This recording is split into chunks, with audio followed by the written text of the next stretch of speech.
Victor. Hey, can you hear and see me? Cool.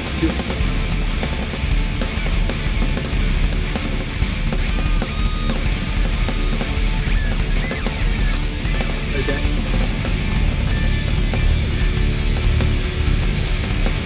Awesome, man. That sounds cool.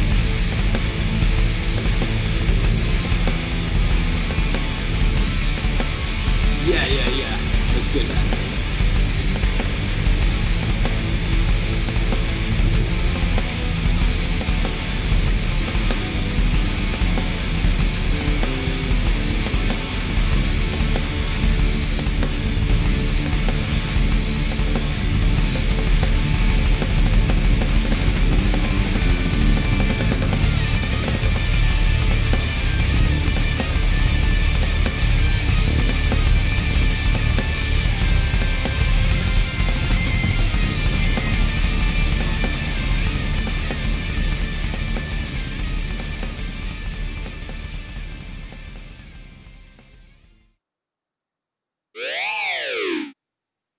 Welcome everyone to the Friday night edition of the Signals from Mars live stream presented to you by the Mars Attacks podcast. We are back with another great guest tonight. We are joined by the one and only Will Wallner. Will, how are you, sir? Hi, I'm good, thank you. Thank you so much for inviting me on your show. I've never done anything like a live podcast or anything like that before, so I'm a little bit nervous, but yeah. That's fine. I've talked to you plenty in the past, whether it's in audio or in person, so you'll be fine. Cool. Awesome. So last time that we actually hooked up, I got to see you perform live. It was the night that Tom Petty died. I remember mentioning that to you guys after the show, and it was great. It was in a small pub here, not far from where I live. And since then, I mean, you were in Europe for a while, but now you're back in LA. Yeah. What was it like going back to the Pacific Coast after all these years?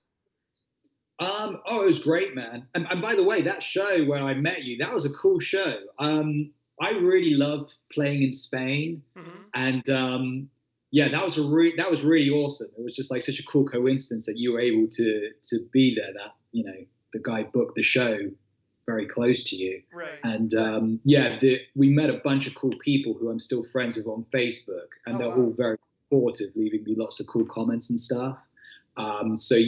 That was like a really cool, fun experience, and I really want to go back there one day to play there again. The guy who owns the bar is always messaging me, so hopefully we can make it happen. But yeah, that was I can't remember. That's like 2017 or maybe 2018 or something. And I was living in Berlin, Germany at that time. But now, since last year, I've moved back to Los Angeles. It was time for a change. I lived in LA before, lived here for 5 years, needed a change. So I moved to Berlin. I was in Berlin for 5 years. And then I just decided, hey, let's go back to America and see what happens there. Right. And then right after I moved back here, all the shit went down with 2020, like coronavirus and stuff. So it's been a bit rough. But no, I'm really glad to be back in LA, and I'm loving it. It's an amazing city. And it's just nice to be. I don't know. I find Los Angeles to be very inspiring because there's a lot of creative stuff here, and even now, even with like the lockdowns and all this stuff, I love the city. It's great, and it's sort of given me a new inspiration to play and make music. So yeah, I'm loving it, man. Okay. What are you working on now musically? Are you working on something new with your wife? Are you working with another band? What do you have going on? So right now, the main thing I'm doing is with Vivian, my wife. We're recording new music, and we've got a lot of cool songs that are currently being mixed. We're actually working with the same producer who did all the White Wizard stuff, a guy called Ralph Patlin. Okay. He's really great. He's really great. And so we're kind of excited about that because we've never actually worked with a producer before. And so we're like writing a lot of songs, and we put together a band, and we had booked a bunch of shows here in LA before the lockdown, which they've all been postponed. I think one is technically booked for February of 2021 at the Whiskey A Go Go. But I'm not sure if that's going to happen if the lockdown will be lifted. But if it is, then I assume that show will go forward. But yeah, we've put together a new band. We've got a bass player and a drummer, and we're writing and we're recording. And I'm kind of excited about it. To be working with a new producer, and the songs are really different from what we've done before.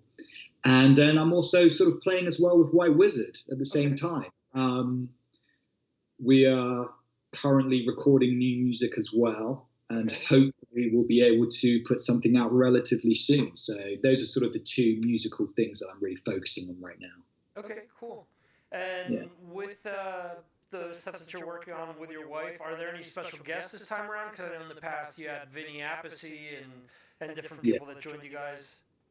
Vinny's on there. Vinny's like the coolest guy in the world. It's just like, if we ever need drums, he's like the first guy. Like, we email him, he gets back to us right away. He's like, yeah, of course. Vinny's on there. But we're also then trying to basically work with, we found there's a drummer he's playing in White Wizard as well. And I was a bit cheeky and asked him if he wouldn't mind recording some drums for what me and Viv are doing. He's called Jonathan Brown. He's going to be playing on some of our stuff. And then there's a bass player called Jack Glazer, who we met here in LA through a mutual friend. And we're really trying to like make a real band this time, like a real lineup where we sort of jam. And before the stuff we did, it was more just like, studio project with like lots of emailing ideas and stuff. But this time we're trying to really sort of like put together a real band and have it be organic sounding. But yeah, there will be definitely some guests on there. I'm sort of always thinking about who would be cool to play on track or stuff like that. Yeah. Do you have a wish list of people that you'd love to have on there? Yeah, I mean, I have loads. I really want to do a track with Bob Daisley. I got close to getting him on, and then I don't know what happened. I was emailing with him, but then it kind of just like fell apart. But I might hit him up again because I really, really love everything that he did in his career. So I would love to be able to get him on there. And then just the music that we're writing is a bit different. It's definitely hard rock, but there's sort of more like blues elements. So we might look for some guest players outside of the rock and metal genre, like some like blues players, and even some more like different instruments, like maybe some saxophone players and things like that, just to add some different different dynamics to the songs. Gotcha.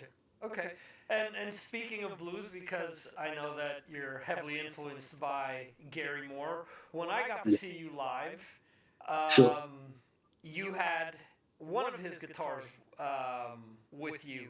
For those that don't know, Will is lucky enough to have several pieces of equipment that were owned by Gary previously. Can you tell us a little bit about the Gary Moore gear that you do have? Yeah, I'll tell you and I'll show you because we're in my little studio setup. So yeah, basically after Gary died, his family were left with literally like hundreds of guitars and amps, and they just decided to auction them off because they're all just sitting in like a warehouse collecting dust. And it was a great opportunity for a guy like me, who Gary Moore is like probably my favorite guitar player, or definitely, one of the top 5. So I bought as many as I could. Basically a bunch of Les Pauls, like this one's probably the coolest one. This is like a 2001 custom shop from Gibson. And he used this on tour for like a bunch of stuff. And there's like videos of him on like DVD and stuff playing this guitar. And then there's a cool interview where he talks about how he like got it. He just like walked into Gibson and basically just left with it. But he just walked in and took one off the shelf. Like, I'm leaving this guitar. And so that was this one. This is the 2001 custom shop. And then also, this one's cool too. This is the Hot Rod 58 model, which I think he only played this for one show. And he bought it in Ireland only like a few months before he died. But this is a pretty cool one. It's kind of a rare model too. It's like this 58 Hot Rod Special. So it's got, I don't know if you can see it, but it's got this crazy paint job on there. Yeah, the pickups really look, they really stand out. They look like they have like a worn treatment on them. Yeah. So it's like, I guess Hot Rod magazine in the US, it's about like hot rod cars. Right. And this was kind of like some special model to celebrate it. So they did I guess it's like chrome flames or something. Gotcha. It's just like a hot rod car, Oh, cool. Okay. Yeah, so it's a very cool guitar. And then the other stuff is just like a bunch of amps. Like, I don't know if I stand up you can see, but this is like a Marshall Major. This is like 200 watts. Have a bunch of 20 watts. The coolest thing, though, that I probably got from all of it is I bought the amp that he used to record The Loner, the actual amp that he used to record that song. So, but yeah, a bunch of cool Gary Moore stuff. I'm sort of a collector, and I use all of that stuff now on all of my songs. So yeah. Cool. And not to sound cheesy, but do you feel like Gary's aura when you when you get your hands on the stuff? Yeah, no. I mean, for me, it's just more like it's special to play a guitar that he played because I have so much respect for him. I'm not sure. I mean, I don't know. Maybe it's just in my brain. But sometimes, like, I record with them, and I really feel like sometimes, like, yeah, I'm really like tapping into something here. But but yeah, I mean, they have a vibe to them, especially the ones that he played a lot and toured with. It's like it's cool, man. So yeah, maybe there is a bit of a Gary Moore mojo to some of those guitars. Okay, and you've also been posting on Facebook another Les Paul that you recently had worked on, which is kind of a tribute to Eddie Van Halen. Yeah, I'll get it for you. Okay. This one. Okay. This is the Franken-Paul. The Franken-Paul. There you go. Yeah. Yeah, basically, dude, when Eddie died, I was like really shocked because he is, another one of my all-time favorite guitar players. And really, and then if I think about it, I'm like, he's probably like the most important rock guitar player, him or Jimi Hendrix. He's one of the absolute giants. And it was like really sad when he died because he was so young as well. Like 65 is way too young. Right. And yeah, I was actually a bit moved emotionally. So I said, I'm going to go buy a brand new Les Paul and I'm going to put the Eddie Van Halen stripes on there because, I play Les Paul guitars, but, they don't make the stripes, the Eddie Van Halen stripes on a Les Paul. So I'll just do it myself. So I took it to like a custom paint shop in LA and they did an amazing job on it. And the guitar, it actually sounds amazing. I've been recording tons of clips of this on my Facebook and Instagram, and people are really digging it. I put in they've got these pickups which are from England called bare knuckle pickups, and the model of these pickups is called Van Halen 2. They built these to try to replicate, I guess, how his guitar sounded on that album. Wow. And had like a custom thing on there. It says, I don't know if you read it, it says for Eddie. Oh, wow, yeah, cool. Yeah. But yeah, man, this is the Eddie Van Halen tribute Les Paul, which people call it the Franken-Paul, and yeah, that's that one. Cool.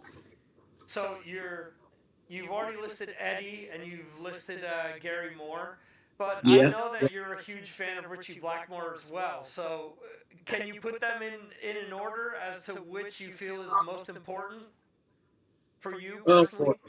Well, who I feel is most. I mean, probably Eddie Van Halen is the most important when you really think about the influence on guitar players. This is what I always try to say. It's like,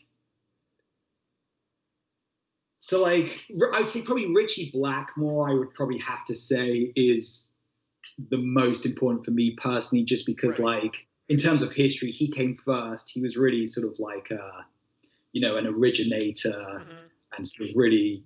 Yeah, he pioneered a lot of like rock guitar, and I just love his attitude, and I think he's like, one of the coolest guitar players he is one of the coolest guitar players and best guitar players that there ever was. Right.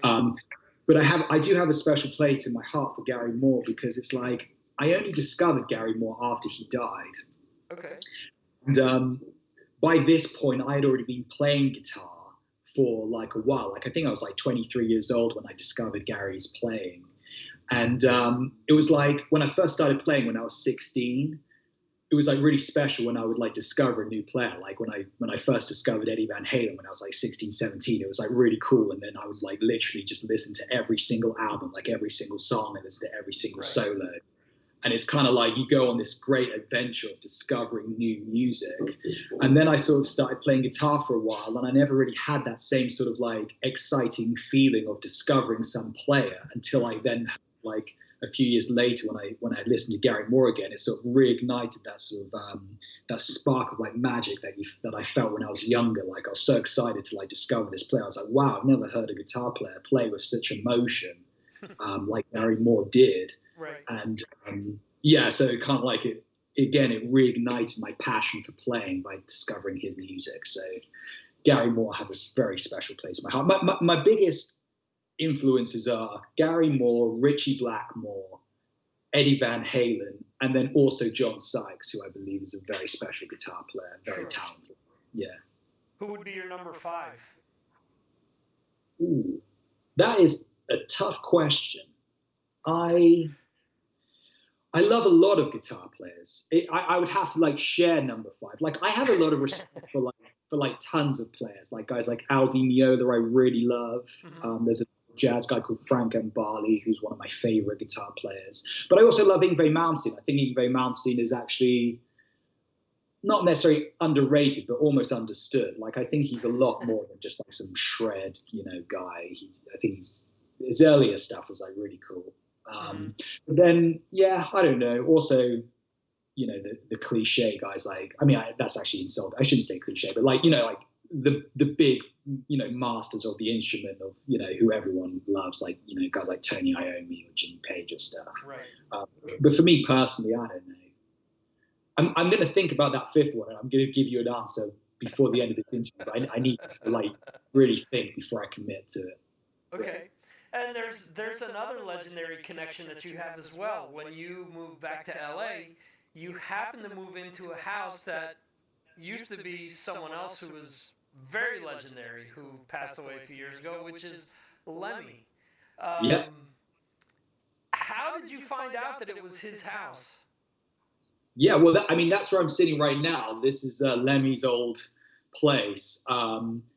Basically, yeah, me and my wife, we were planning to move back to LA, and we started looking at properties. And this one place became available, and it said, this used to be the home of a legendary rock star. And then we looked on the map, and it's literally right across the street from the Rainbow Bar and Grill, just off the Sunset Strip in West Hollywood. Right. So my wife was the one who actually said, I bet this is Lemmy's place. And I'm like, no, it couldn't be. But then we did a bit of research, like, oh yeah, that's 100% Lemmy's old apartment. And literally, for whatever reason, we got lucky and it was still available by the time we came here, and we snapped it up. I bought it without even seeing it. I literally just called up my real estate agent. I was just like, I want to put an offer in this place. I don't need to see it. Just, I want this place. Right. And yeah, so that's where we are right now. And it's actually a great apartment, and the location's awesome. Like I say, I mean, the Rainbow's just up the street out there. And it's cool, man. Like the neighbors are like really cool. It's like most of the people that live in this building are kind of like older generation. So they're very sweet neighbors, and they tell me very funny stories about Lemmy. They're like, oh, wow. They're like, oh, my wife used to bake Lemmy cookies. He used to love her chocolate cookies and stuff like this. So yeah, it's cool, man. It's cool. Yeah. That's awesome. You don't happen to see the ghost of Lemmy roaming the halls at night or anything? I'm not sure. It would be awesome if they were. I mean, this is kind of an older place, so the floors are like very creaky, and it's kind of like a little bit, So Right. maybe, I don't know. Yeah. I want to freak myself out there. Another thing that I wanted to bring up, because I know that you're an old school wrestling fan as well. You're a big Bret Hart fan. Yes. last weekend, from what it looks like, The Undertaker retired finally. Um, Yeah. Well, he retired on the same day that he debuted with the WWF, which was November 22nd, just 30 years later after, at the same pay-per-view at Survivor Series. Yeah. Any thoughts of Undertaker? Were you ever a fan of his? I mean, yeah, I definitely am a fan of his. And from what I know about wrestling, the fact that he was able to do it for like 30 years is like ridiculous, because most of those guys that, their bodies, it's incredibly tough on their bodies. So that, they have to retire like pretty, they can't go for that long. And he basically went longer than anybody.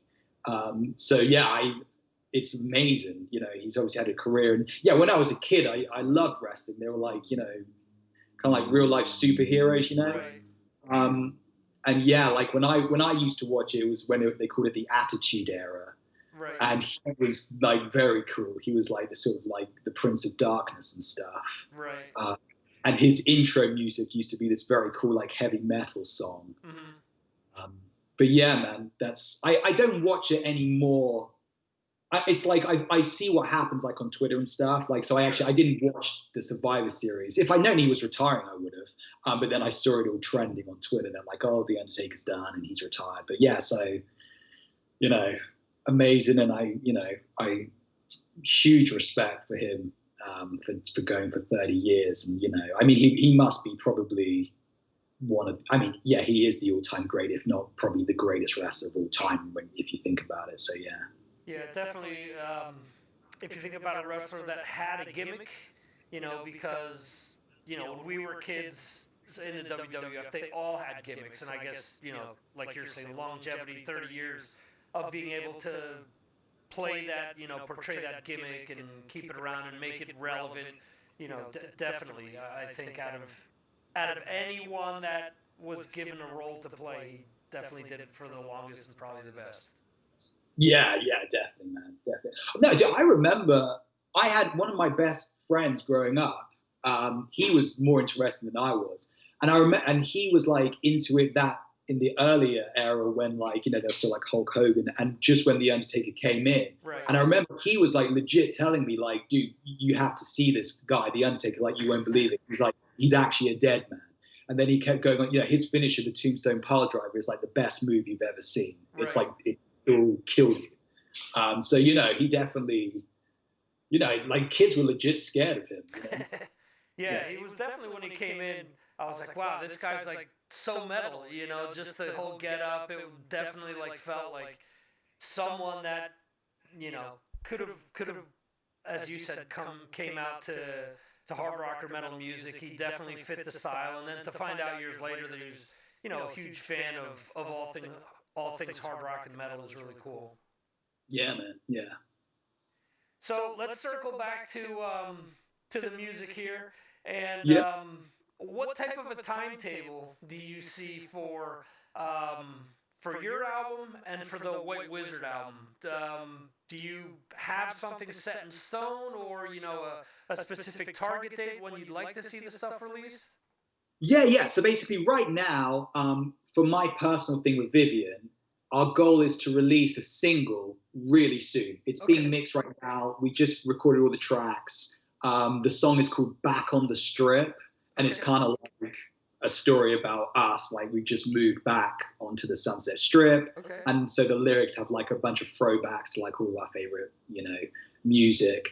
It's being mixed right now by Ralph Powlin. And as soon as it's ready, we're going to put it out. And then like, we're going to finish up the rest of the album and put it out sometimes later. But the first song that we're going to put out is this song that we've worked on called Back on the Strip. And that's cool actually because it's got Vinny Appice on drums and John Leon from White Wizard is playing bass on that song. Oh wow. Okay, cool. Yeah. And then with the White Wizard stuff, like I don't really want to say too much because it's not so much. I mean, I am in the band, but it's not my place to say so much. But right now we are working on kind of like a similar thing. We have this one song we're doing that we want to get out there as soon as possible, and hopefully it'll be out within a couple of weeks or something. That we're just finishing up all the tracking now, and then it just needs to be mixed.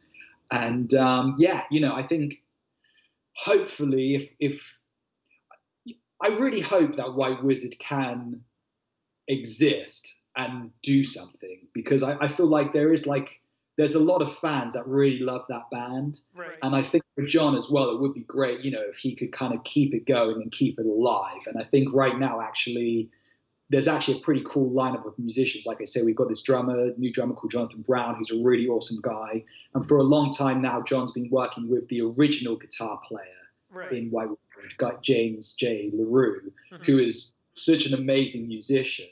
And so I'm kind of just like, I'm just going to record a couple of guitar solos for the new thing and for the new song. But James is really kind of like, been with John working on music. He played on their last album, Infernal Overdrive. Right. But yeah, I'm happy to be a part of it, and I hope that, like I say, we can kind of maybe build some momentum and get the band going again, because, it would be cool. Cool. Can you confirm who the singer is, or you're not allowed to say that?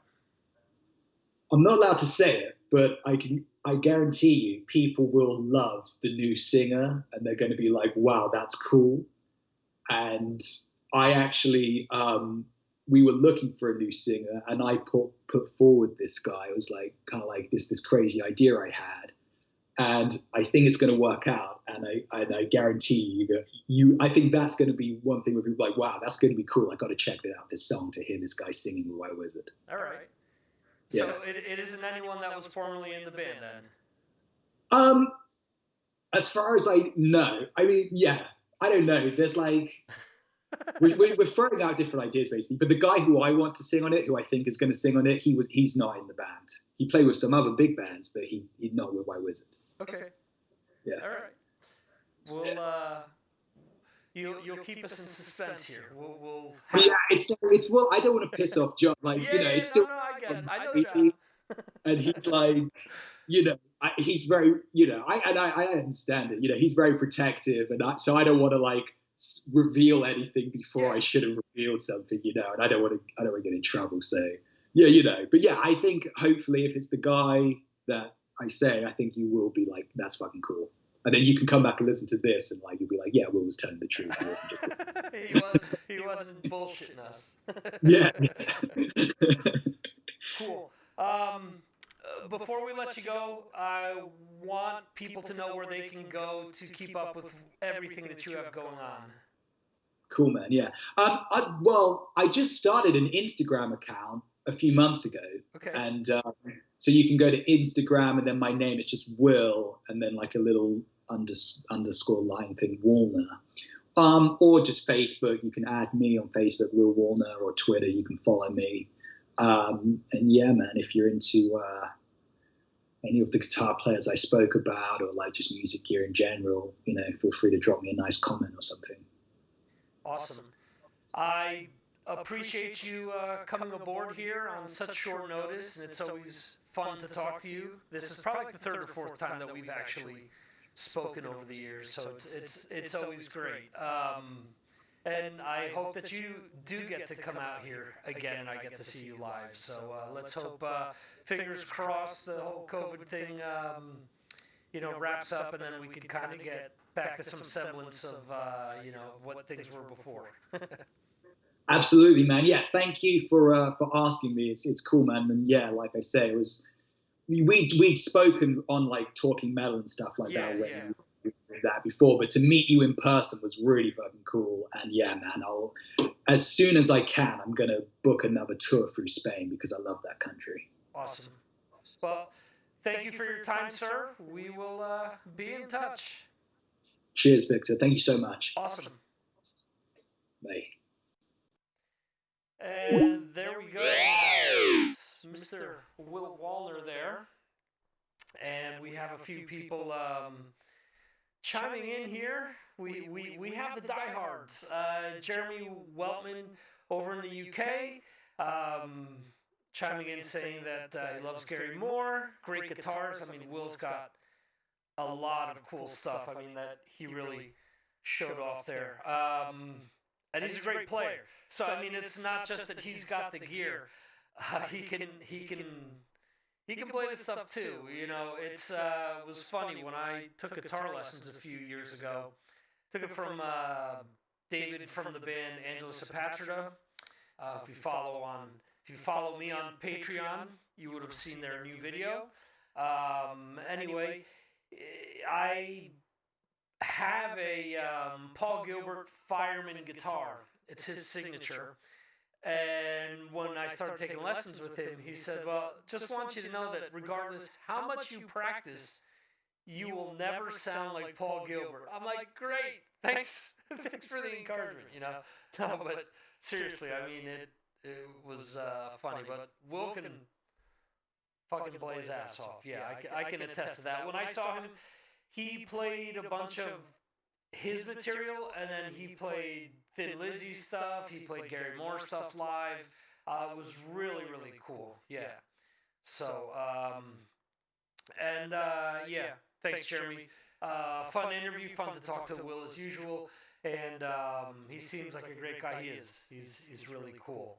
I want to say hello to Jose up in Connecticut as well. Thank you for joining me. He's hopping on in from Twitch. Jeremy's on YouTube, and we've got a bunch of different outlets where you can check this out now as well. You can watch this within the Mars Attacks Facebook page and group as well. I made sure to set that up because I mean there are people that don't know that I'm doing this on Fridays and just trying to get the word out. So there you go. Let's talk about some of the new releases that came out today. Today was Record Store Day, and here's the thing: Record Store Day isn't the same all over the world. So when I talked to David Ellison the other day, I talked to him about Altitudes and Attitudes, the band that he has with Frank Bello. And they put out this really awesome picture disc last year. Okay? Never released here. The same day they released the Fight self-titled album on white vinyl, I believe. Didn't come out here either. So, whatever's released in the States doesn't necessarily mean that it's going to be released in other places of the world. So, the new Hatebreed album came out. Weight of the False Self. Now, this was an album where the band held off because of the pandemic. They wanted to properly promote it. They wanted to do shows and whatnot, and they waited. I always bring this up. I spoke to the guitarist from a band called Saucer, and he told me right off the bat, he said, you know, I can't hold on to this album because if I do, I will hate it, basically, is what he told me. So, yeah. So there you go. He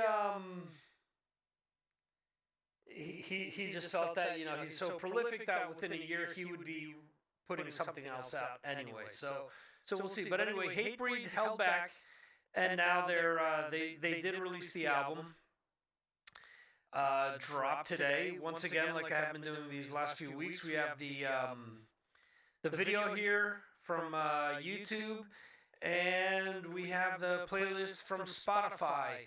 I also have links to pick the album up on Amazon. If these Amazon links don't work for you because this is for the US, a little down further after the Smashing Pumpkins album, I have the link to the other Amazon stores that I'm affiliated to around the world. So there you go. But anyway, so yeah, the two big releases this week are Smashing Pumpkins and the Hatebreed album. I know a lot of people are going apeshit over the Smashing Pumpkins because it's very poppy, it's very 80s, you know, synth pop type stuff, which I'm cool with. But yeah, you know, hey, unfortunately, like Metallica, you know, they're never going to record a Master of Puppets 2. They're never going to record a Melancholy and the Infinite Sadness 2. So, anyway, so yeah, you have links for that stuff. And let's see some other things that were released today. Billy Joe Armstrong released a solo album. Sodom released their new album. Pliny, who's been in the news lately for the whole Doja Cat thing, Sword, not The Sword, but Sword, the Canadian band, has put out In Command, which is their first album in, I think, like 30 years, somewhere in that vicinity. Amahiru, who's actually the former bassist of Dragon Force with a female Japanese guitarist. Mary Saki's her name, maybe? I don't recall. I'm sorry. I should have had this written down, but I didn't. But it's very, very, Japanese pop mixed with metal. So if you're into that type of stuff, then that's probably right up your alley. Let's see, you have from Cadaver, Ocean Hills, Zoli from Incite's new band, and wow, or not Incite, Ignite, excuse me. So different than what he did in Ignite. I really liked Ignite, and this is kind of on the poppy side as well. So I don't know. I guess we've all got to pay our bills, right?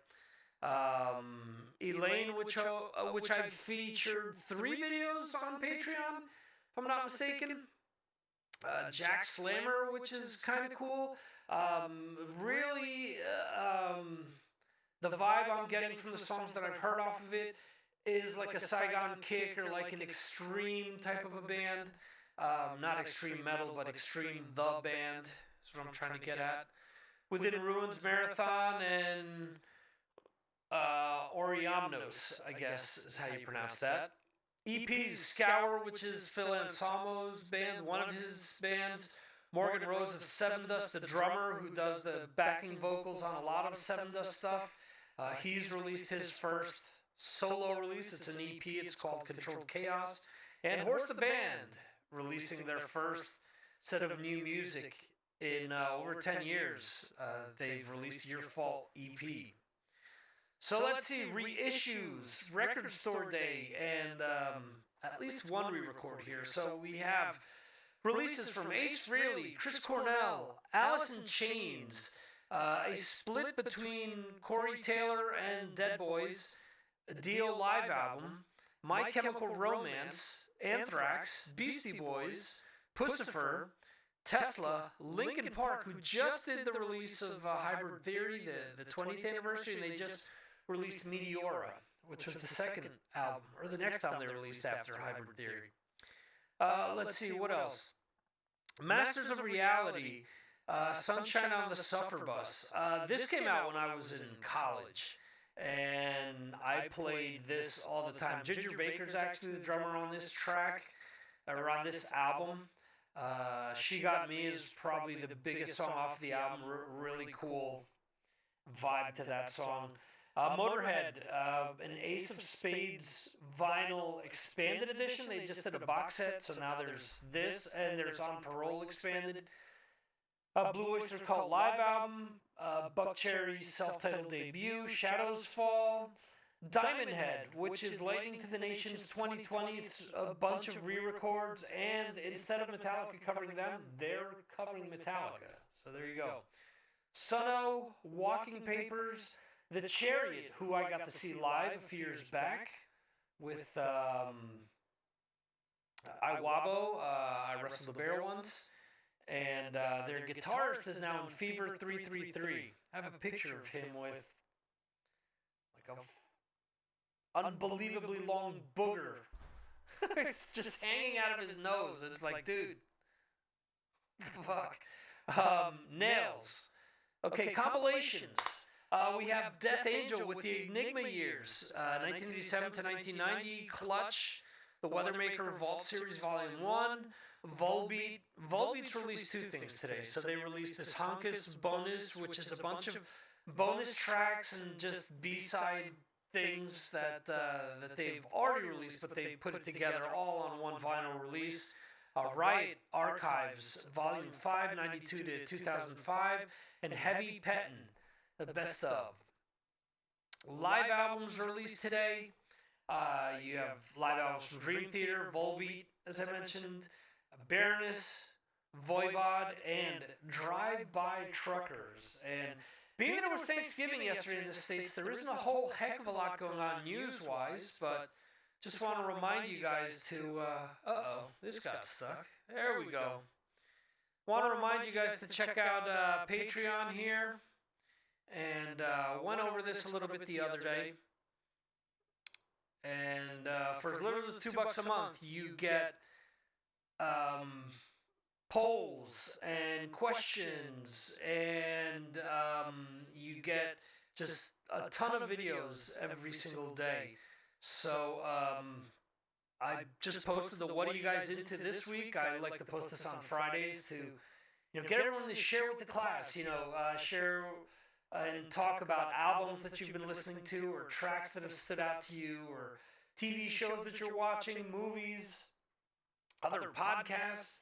It's always fun to interchange this type of banter, because you get turned on to different things that maybe you didn't listen to, or maybe something that you saw but you're like, well, I'm not going to check that out.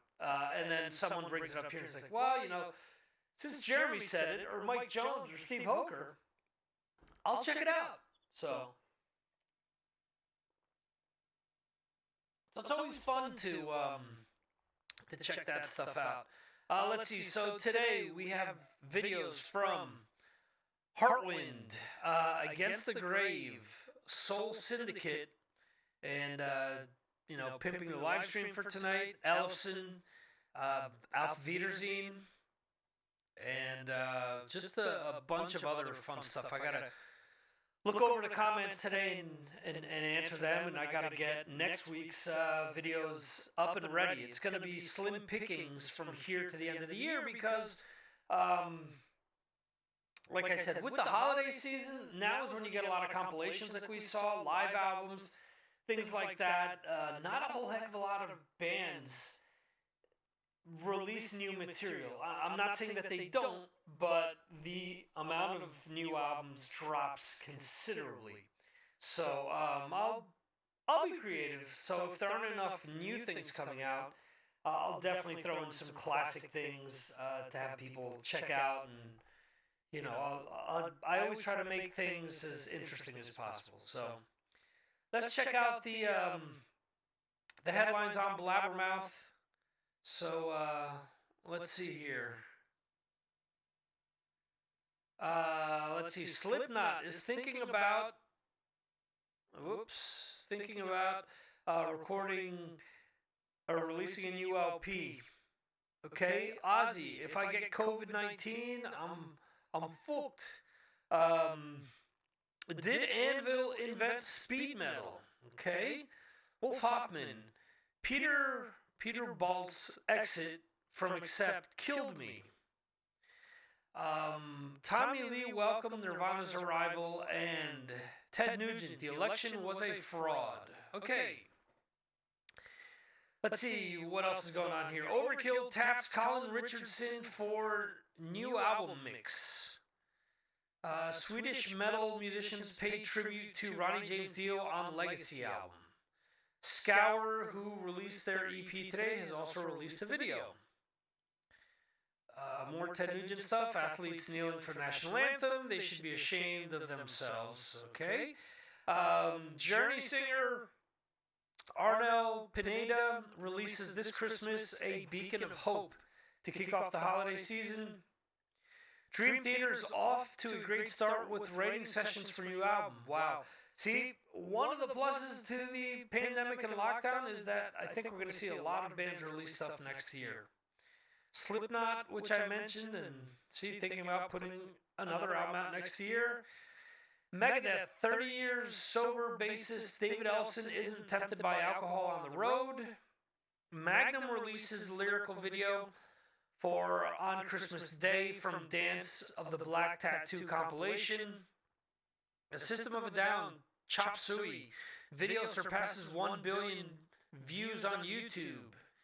Yes's Trevor Ray-Ban recalls how 90125 touring plans were put in jeopardy following an unfortunate incident. I had to read that. Apparently some female came down a slide and fell on top of him, rupturing his spleen. So, there you go. Cro-Mags to release 2020 EP, Doug Aldrich. recounts his wife's battle with COVID-19. Resistant Bite, featuring former Tesla guitarist Tommy Skiach. Music video for The Myth I'm Living. I have to check that out. He was supposed to be part of Rockin' Pod last year. Epica releases a music video for new single Freedom, The Wolves Within. Let's see, listen to remix version of Iced Earth's Funeral from the 30th anniversary edition of debut album. I mentioned this before. Did Anvil invent speed/thrash metal?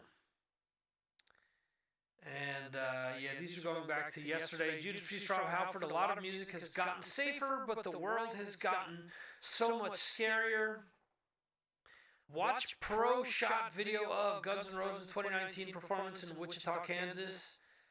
The Ozzy headline: Vladimir Jamir Garcia. Jesus, excuse me. Singer for legendary Filipino metal band Slapshock dies in apparent suicide. More details revealed for New Year's Eve Kiss 2020 goodbye concert. I'm gonna touch on that in a second. Diamond Head's Brian Tatler says Metallica did his band a huge favor by covering its songs. I'm sure it helped buy more than one car, that's for sure.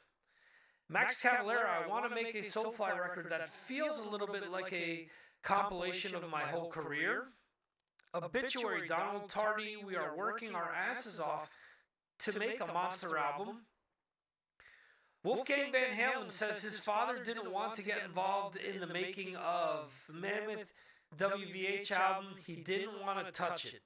And I guess Wolfie got kind of pissed off at them using this headline, saying that, it was misleading and how, his father didn't want to get involved because he wanted to ensure that it was Wolfgang's project and not seen as, him riding off of his father's coattails. Let's see here. Smashing Pumpkins, Billy Corgan, Jimmy Chamberlain is one of the supreme drummers in the world. Jimmy's a great drummer, that's for sure. Michael Way Levine, why now's the right time for Voivod to release a live album. George Lynch and Jeff Pilson covered Duran Duran, Prince, Oasis, Others on Heavy Hitters album. Very interesting. Yeah, it's like one of those Caddyshack moments. Looks good on you, though. So we'll see how that one turns out. Sepultura's Andreas Kisser says COVID crisis is a time of opportunity. Absolutely. There's definitely time for bands to write, to help, to promote themselves on social media. Social media is where it's at, man. Jeff Scott Soto says singing for Journey was a pinch me moment in his career. I mentioned the Accept headline. Violence has 4 songs done for upcoming EP. Slipknot First Pop Rocks figures from Funko available for pre-order. Corey Taylor says Stone Sour still on an indefinite hiatus. Let's see, Iron Maiden, Adrian Smith. Fishing is a great way to balance myself. Tommy Lee, I mentioned. Whitesnake David Coverdale unboxes Love Songs collection. Rob Halford speaks out against body shaming. Canadian progressive rockers saga to release new album Symmetry in March.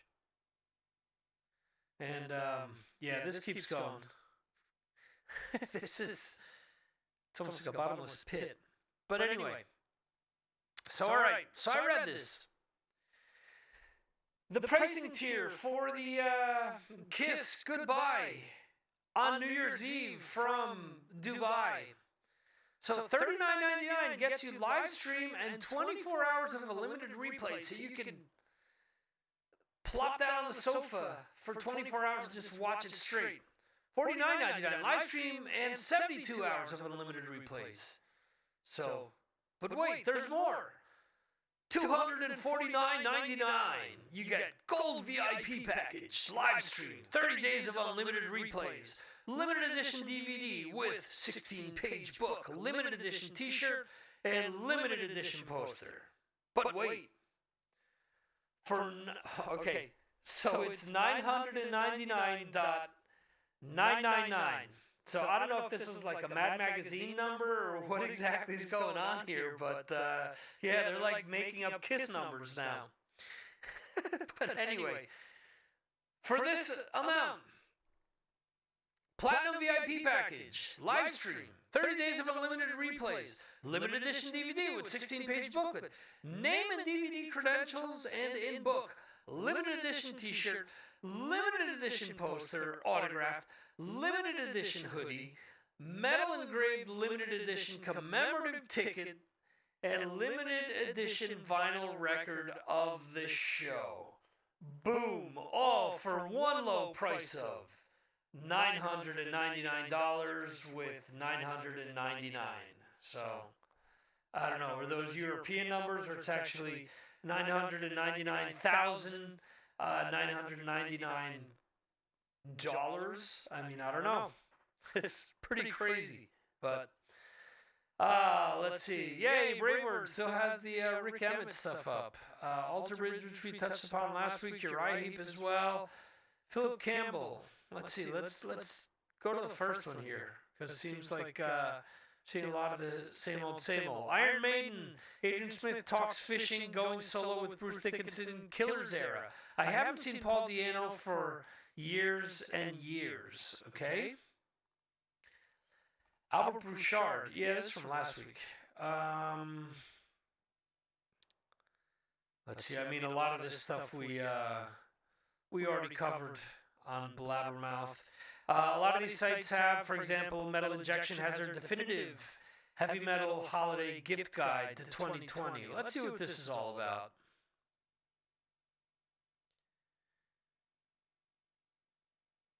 Fun gifts. Metallica's S&M 2 box set. Only $170, folks. Corpse Paint soap. Iron Maiden wall bottle opener. Heavy Metal Fun Time activity book. Woohoo! Mosh and Potatoes cookbook.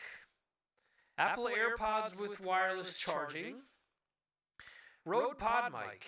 $99. I looked into that. Unfortunately, this mic isn't sold in Europe. At least Thomann isn't selling it. And a Metal Injection shirt. Let's see, a Slipknot number 9 whiskey cubes. The Lemmy face masks.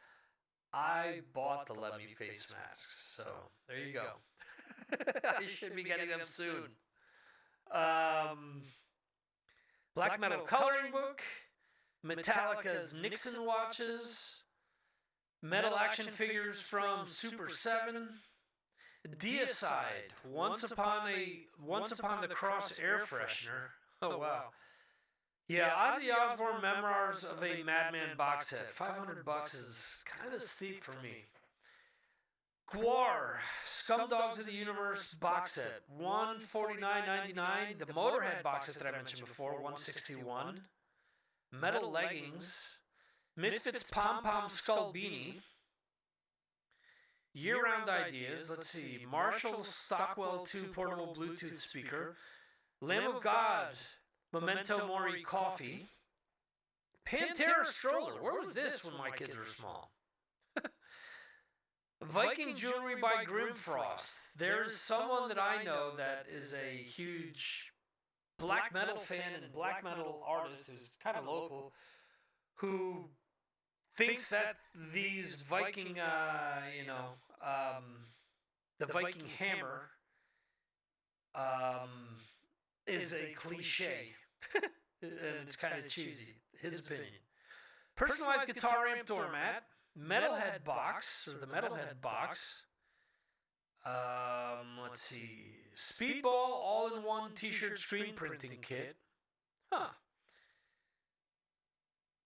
Pet cats and listen to metal coffee mug. Cannibal Corpse candle. Slayer Greystone candle. Burning Churches candle. Motorhead Warpig candle. Raw Trident. Sega Genesis Mini, $49.99. This thing is like double that in Europe, at least on Amazon it is. Teenage Mutant Ninja Turtles electronic pinball. Marshall MS2 mini amp. Viking drinking horn. You can pick these up here for like next to nothing. Metal Cat's coloring book, skull soap dispenser, bamboo guitar neck shaped kitchen utensil set. All I can think about is my mother swatting me with a fucking wooden spoon in the ass as a kid when I saw this. So, Tune Track Superior Drummer 3, I own this. It's a great, great piece of software. So if you have any type of electronic drum, or if you've got your drum set triggered, you can actually sound like John Bonham if you want, or have, you know, classic sounds coming through your drum kit there. Let's see, books, Rust in Peace, Dave Mustaine book, Confess, the Rob Halford book, Hellraisers, A Complete Visual History of Heavy Metal Mayhem, Sound of the Beast, The Complete Headbanging History of Heavy Metal. Excuse me, throat is getting dry.